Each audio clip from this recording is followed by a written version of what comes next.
ঘৰ ত্ৰিৰংগা কাৰ্যসূচীৰ অংশ হিচাপে আজি লখিমপুৰ জিলাৰ পৰিবহণ বিষয়ক কাৰ্যালয়ৰ উদ্যোগত এক বাইক আৰু কাৰ ৰেলীৰ আয়োজন কৰা হয়।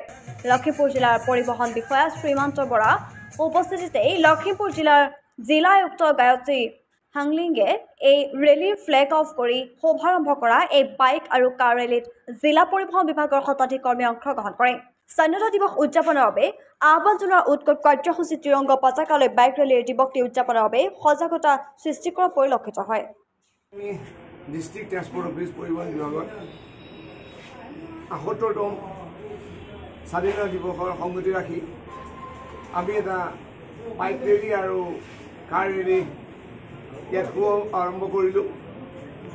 আমি আৰু এই শুভাৰম্ভ কৰোঁতে আমাৰ আজি ফ্লেগ অফ কৰিলে লখিমপুৰ জিলাৰ ডিষ্ট্ৰিক্ট কমিশ্যনাৰ বাইদেৱে, লগত বহুতো সংখ্যক গুণবদ্ধ লোক, আমাৰ ট্ৰেন্সপৰ্ট ডিপাৰ্টমেণ্টৰ সকলো ষ্টাফ, কাৰ ৰেলীৰ কাৰণে অহা ছাত্ৰসকল, লগতে আমাৰ ডিলাৰসকলৰ আৰু বহুত সংখ্যক ৰাইজৰ মানুহ ইয়াত ৰেলীত সহযোগ কৰিলে।